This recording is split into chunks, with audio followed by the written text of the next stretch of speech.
그런 얘기를 좀 하시고 후보 주제에 대해서도 같이 얘기를 좀 해보는 거예요. 네, 안녕하세요. 라오는 팀의 지도교사 조경빈입니다.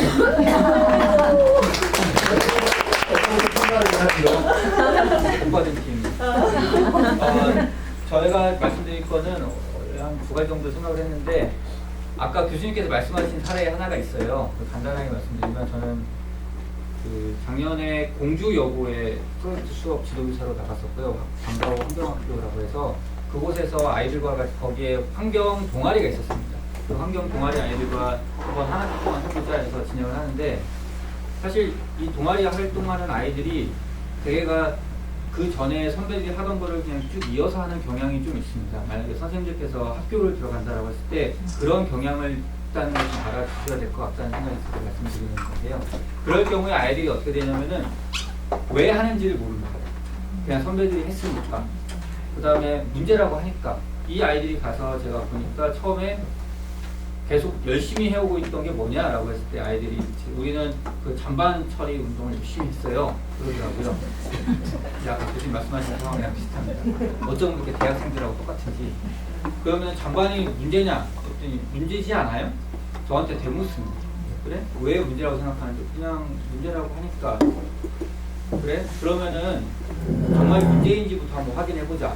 그럼 누구한테 물어보면 되겠냐? 라고 아이들에게 여러 가지 질문을 하는 과정에 마찬가지로 문제의 원흉은 맛이 없다. 네.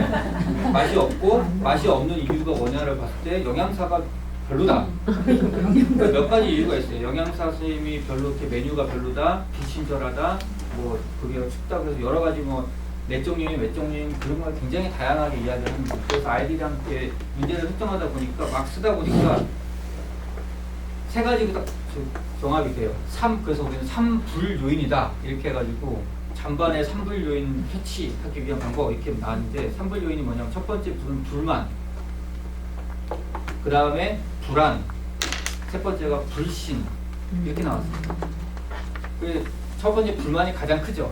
맛도 없고 저기 영양사분은 별로 우리한테 왜 이렇게 싸가지가 없어? 맨날 애들끼리 그러고 왜 우리는 돈을 얼마를 내는데 왜 대체 그거에 이게 상관하는 가치야? 이게 불만을 갖게 되고 여기는 이렇게 추워. 그리고 왜 나는 왜 저쪽 반이 먼저 먹구나 기다려야 되지만 이런 상황. 이게 불만 요인들이 가장 컸고요. 그 다음에 불안 요인이 있었습니다. 이거 원산지가 어디지? 그때 방사능이 터졌다는데 고등어가 왜 지금 올라와? 우리한테 괜찮은 거야? 그러다 보니까 이제 불신도 쌓이게 되는 거죠. 이거 돈 떼먹는 거 아니야? 이 사람 이거 제대로 만든 거야? 조리 제대로 된 거야? 그러다 보니까 이 요인들이다라고 했는데 결국에 이제 그래서 아이들이랑 얘기하다 보니까 그러면 정말 문제인가부터 한번 확인을 해보자 라고 해서 누굴 물어봐야 되겠냐? 누구한테 물어봐야 되겠냐? 그러면은 당연히 영양사겠죠. 근데 영양사는 너무 싸가지 없어요. 못했어요. 애들이 그랬는데 그 다음 주에 가서 아이들이랑 얘기해보니까 영양사님 너무 친절해요. 정말로. 대학생들보다 나았죠. 제가 가르친 애들이라. 이 아이들이 이 아이들이 영양사 쌤에게 먼저 메일을 보냅니다. 선생님, 저희가 환경 동아리인데 이러이러해서 학교에 정말로 얼마나 발생을 하는지 알고 싶다. 그래서 인터뷰를 해주셨으면 좋겠다. 그럼 단메일이 와요. 너희들이 그런 걸 생각해줘서 너무 고맙다. 선생님도 늘 그걸 고민하고 있고 너희들이 그 지난 동안에 그 잔반 처리에 대해서 문제점을 지적하고 캠페인을 지적한 것도 나는 알고 있다. 언제 시간 되니까 그때 와라. 그걸 저한테 메일을 보내주더라고요. 이렇게 왔다고. 그래 그럼 가서 정중하게 한번 해봐라. 인터뷰를 하는데 갔다 오던 애들이 영양사인데 뿅 간 거예요. 공공의 적이라고 생각했거든요. 근데 알고 봤더니 아이들에게 이 자료를 다 넘겨주고 자기가 고민했던 것들을 아이들에게 털어놓고 같이 이제 말 그대로 수다를 떤 거죠. 여자아이랑 여자 선생님. 그러다 보니까 얘들이 와서 이제 좀 실망을 한 거예요. 선생님, 잔반이 생각보다 많이 안 나온대요. 제가 문제라면 그랬더니 이게 월별 킬로그램 수가 쭉 나와 있어요. 그걸 엑셀로 파일을 정리해서 주셨더라고요. 그래서 그 킬로 수가 쭉 나온 걸 보니까 상대적으로 몇 킬로가 이상 되면은 나쁘다, 좋다 이렇게 생각을 아이들이 못 하잖아요. 근데 보니까 10kg, 5kg 이렇게밖에 안 돼요. 되게 조금이네 생각보다. 뭐 몇백 킬로 나온 줄 알았다는 거예요 아이들은. 근데 한 달 총 다 해봤자 뭐 몇백 킬로 정도. 그걸 어떻게 처리하냐, 이거 처리하는데 돈 많이 들지 않느냐 했더니 개밥으로 팔려 나간대요. 그 개장수, 동네에 개장수가 있는데 그 개장수 아저씨가 다 가져간다는 거예요. 돈이 안 든대요. 그럼 뭐가 문제냐? 아이들이 그때부터 고민을 시작한 거죠. 큰일 났네. 돈이 많이 드는 줄 알았는데 최근에 이제 이렇게 팔려 나오면 돈도 안 든다고 그러고, 그리고 영양사 선생님이 영양사의 그 맛없는 메뉴 때문에 돈이 되게 이게 낭비가 된다라고 생각했는데 영양사 선생님 되게 친절하고 알고 봤더니 되게 고민을 많이 하고 있고 그렇게 얘기를 많이 들은 거죠. 그러다 보니까 아이들이 자기들이 그냥 대놓고 문제다라고 했던 것이 하고 그 문제를 정말 문제냐고 하고 들어가는 데만 거의 한 학기를 썼거든요. 근데 그 아이들이 거기서 이제 깨닫기 시작을 하는 거죠.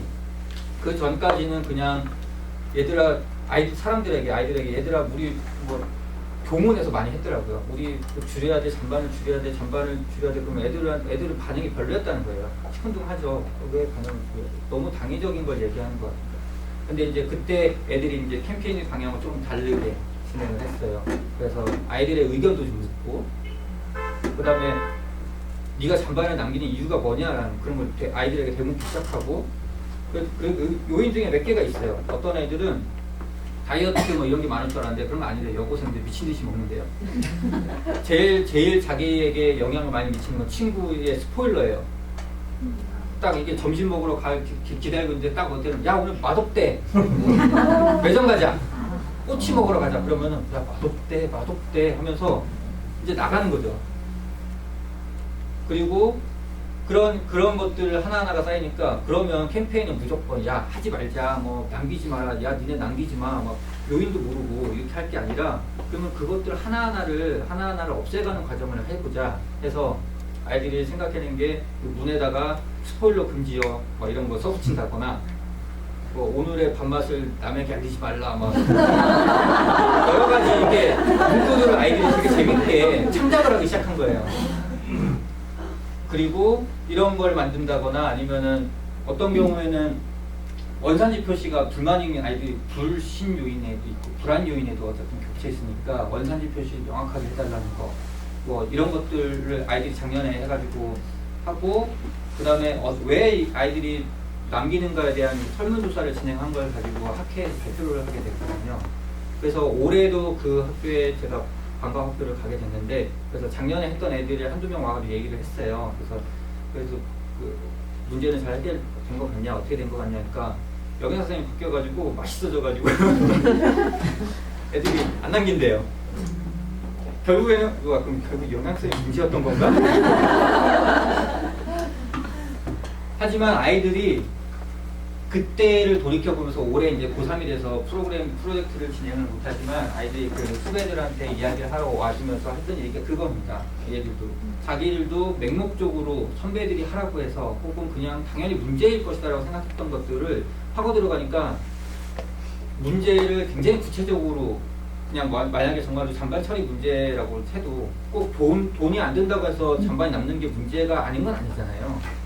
그런 거에서 나아가서 정말 구체적으로 하다 보니까 그냥 단순히 피켓 들고 남기지 말자 이게 아니라 다양한 방식으로 보다가 뭐 여기다가 뭐 스포일러를 뭐 하지 말라던가 아니면은 뭐 밥맛을 좋게 하기 위한 여러 가지 대안을 제안한다던가 이런 어떤 친구는 자기가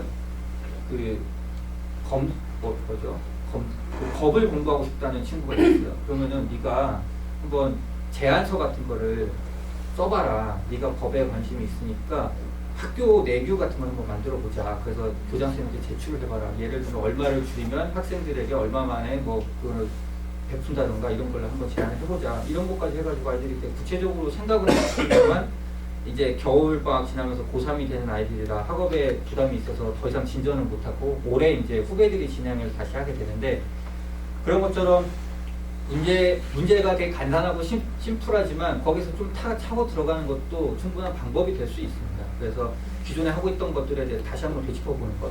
그런 것들도 프로젝트에서 굉장히 중요한 방법이 될 수 있고요. 그 다음에 이거는 이제 여고생들 사례였고요. 짧게 한다는 게 되게 길어졌네요. 말이 이거는 금강의 비포 앤 애프터라고 하는 게 작년에 서천에서 제가 진행을 했던 겁니다. 이거 프로젝트의 시작은 그 교수님께서 수업을 진행하신 팀이 있는데 그 어느 날 그 뒤풀이 장소에서 이런 걸 한다라고 하니까 해설관 선생님들 네 자녀분들이 이렇게 모였더라고요. 그래서 저희 보고 니네가 해 그래가지고 애들이랑 같이 이러세요. 네 그러세요. 저희가 사는 곳이 서천이고 금강입니다. 그 금강 하구에 있고요. 군산이랑 맞닿아 있습니다. 그러다 보니까 이제 아이들은 늘 금강을 바라보고 있을 것이라고 저희는 의뢰 생각을 했는데 아이들에게 금강에 대해서 물어보니까 잘 몰라요. 차 타고 5분 거리에 금강이 있는데도 불구하고 그게 금강이라고 생각을 잘 안 하고 있는 거죠. 너무나 당연한 거라고 생각을 하니까. 그건 좀 이따 기억의 가치랑도 아마 연계가 되는 건데 그리고 최근에 이제 여기에서 지역 문제를 가지고 우리가 한번 해보자라고 했는데 그러다 보니까 이제 서천에 하구뚝 문제가 이제 나오기 시작한 겁니다. 한창 이제 그때 공청회도 하고 있었고 그런 문제가 표면에 나오고 시작했거든요. 문제는 뭐냐면 군산과 서천 사이에 갈등도 있었고요.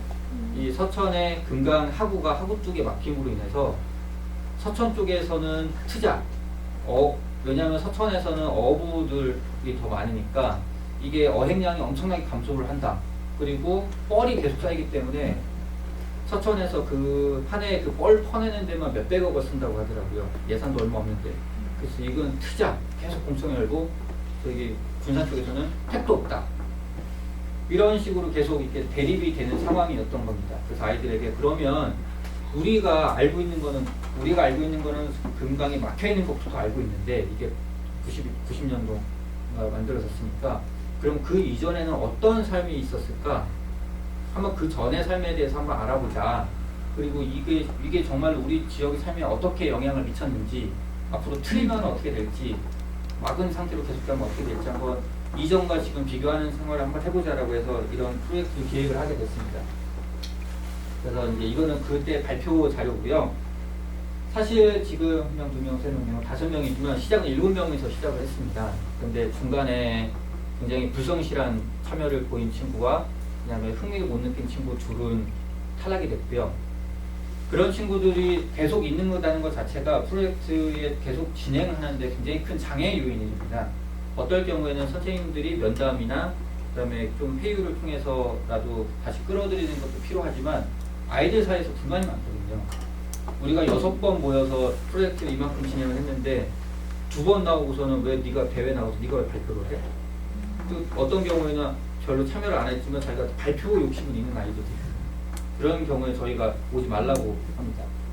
왜냐하면 그건 굉장히 큰 갈등 요인이 될 수 있기 때문에 그럴 경우 그러니까 이거는 차차 진행하다가 보면 여러 가지 유형을 말씀드릴 거예요. 그렇게 판을 깨는 아이들의 특성에 대해서 그런 것들도 같이 의논을 해볼 필요가 있다고 생각했습니다.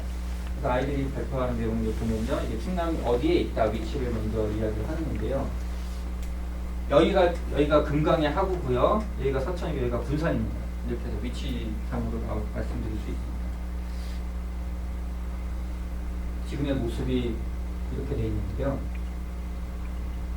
그러니까 뭐 그런 거죠. 이게 막힘으로 인해서 물론 생물에게도 영향을 미치고 있지만 주변의 삶에도 영향을 미칠 것이다. 그런데 우리는 서천에 살고 있으니까 서천의 삶의 변화에 대해서 한번 알아보자 라고 해서 이런 활동을 진행을 하게 됐습니다. 아이들이 인터뷰를 꽤 여러 번 했고요. 그 다음에 자료를 수집하고 문헌자료, 전문가 자문, 현장 사진 촬영 등을 이렇게 진행을 했는데 처음에는 아이들도 사실 별로 뾰루퉁했어요.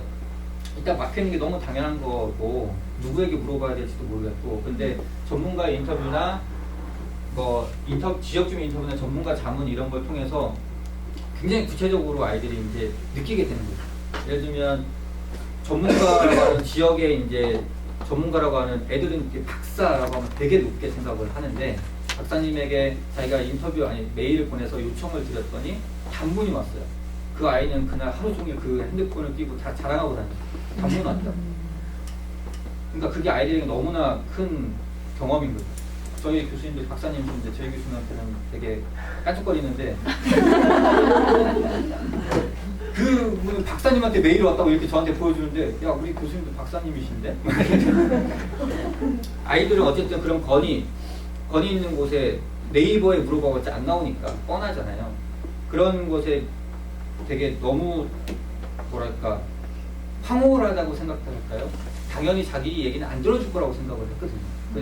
게다가 그분이 지역에서 이제 출마를 선언하신 분이었기 때문에 바쁘신 분이었는데 불구하고 너무 친절하게 답변을 해주셔가지고 하지만 자료는 못 얻었습니다.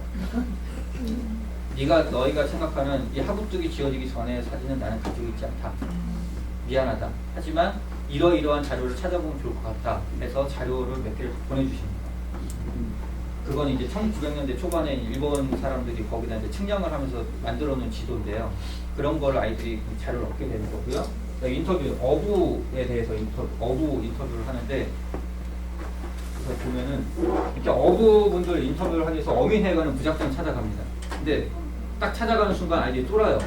왜냐면 저 안에서 아저씨들이 용민씨 막 이런 거 담배 막 피면서 고수를 막 피우고 그래서 저희가 들어가서 저희가 이러이러해서 왔다 그러니까 아 그러냐고 하시면서 너무 흔쾌히 나와서 설명을 너무 잘해주시는데 아이들이 눈은 계속 그 용민씨네 가 있어요.